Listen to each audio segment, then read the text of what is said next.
వేడెక్కిన కాంగ్రెస్ రాజకీయం, ఎవరికి తోచిన పేర్లు వాళ్ళు ప్రచారం.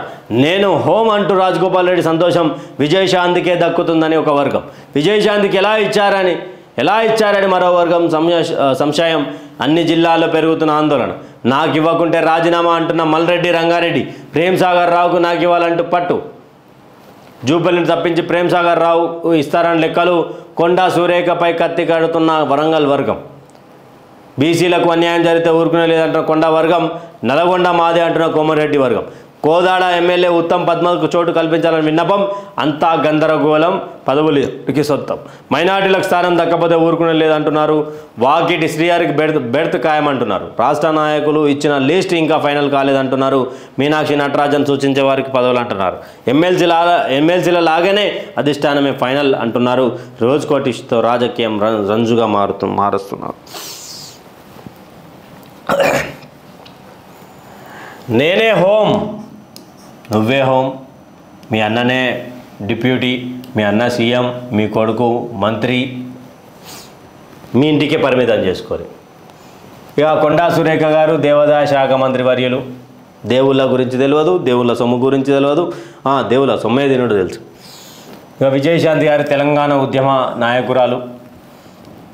ఇక జూపల్లి కృష్ణారావు పార్టీలు ఫిరాయించినటువంటి అధికారం ఎక్కడుంటే అక్కడ ఉండేటువంటి నాయకుడు. మల్రెడ్డి రంగారెడ్డి గారు అంతో ఇంతో పార్టీకి లాయల్గా ఉన్నారు. ఇంకా ఈయన ప్రేమ్ సాగర్ రావు గురించి మాట్లాడితే కబ్జా, భూబకాసురుడు, రౌడీ. నేను మాట్లాడలే. ఆయన నియోజకవర్గానికి సంబంధించినటువంటి ప్రజలే గతంలో ప్రజాభవన్ దగ్గరకు వచ్చి దరఖాస్తుల పేరు మీద ఈయన మీద ఆరోపణలు కాదు, నిజాలు విత్ ప్రూఫ్తో సహా వచ్చారు. అప్పట్లో ఆర్మీ గవర్నమెంట్ ఎంప్లాయీస్ ఎవరైతే ఉన్నారో అప్పట్లల్లో వాళ్ళు కొనుక్కున్నటువంటి ఫ్లాట్లను ఈయనకు సంబంధించినటువంటి అనుచరులు కబ్జా చేసిరు. దానికి పూర్తి స్థాయిలో ప్రేమ్ సాగర్ రావే దగ్గరుండి నడిపించిన అనేది పెద్ద చర్చ. ఇప్పుడు ఈయనకు ఉత్త ఎమ్మెల్యే ఉంటేనే అంత ఆనం ఉంటే ఇప్పుడు ఆయన మంత్రి అయితే ఏంది పరిస్థితి? వాళ్ళ పరిస్థితి 72 సుమారు 82లో ఆ వెంచర్ వేసారు ప్రేమ్ సాగర్ రావుకు సంబంధించి ఇప్పుడు కబ్జా పెట్టినటువంటిది అని వాళ్ళు మాట్లాడారు, నేను మాట్లాడలేదు. ఇక వాకేటి శ్రీహరి గారు మక్తల్ నియోజకవర్గం, ముదిరాజ్ బిడ్డ. ఆయనకు ఈయన ఖర్గే మనిషి, ఖర్గే తాత మనిషి. ఇక ఉత్తమ్ పద్మ గారు. ఎందుకండి మీరే తీసుకోరు అన్ని 2, 3, 4, 5 మీరే తీసుకోరు, మాకెందుకు? ఇంకా వీళ్ళు మంత్రి, ఇక నేనే మంత్రి అని ఎట్లా చెప్పుకుంటారు.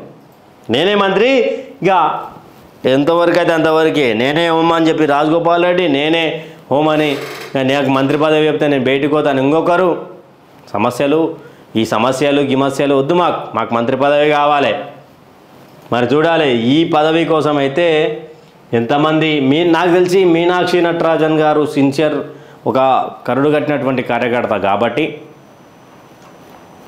మరి ఏ విధంగానైనా అధిష్టానం ఎమ్మెల్సీల టికెట్ల విషయంలో ఏదైతే అధిష్టానం చూసుకుందో అదేవిధంగా మంత్రి పదవులు కూడా అధిష్టానమే ఇస్తుంది అని చెప్పేసి మీనాక్షి నటరాజన్ గారు సూచించినటువంటి పేర్లే వస్తాయి అని చెప్పేసి ఒక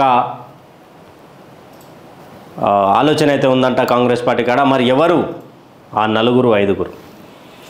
బీసీలకు అన్యాయం జరిగితే ఊరుకోము, కొండా ఫ్యామిలీకి అన్యాయం జరిగితే ఊరుకోమని మాట్లాడుతున్నారు కదా. కొండా ఫ్యామిలీ ఒక్కటే బీసీల ఫ్యామిలీలు కావు, చాలా ఉన్నాయి. ఓబీసీ నీ కుటుంబ ఆర్థిక పరిస్థితి ఏందో తెలుసుకో, ఇలాంటి పంచాయతీలలో పడకుండా.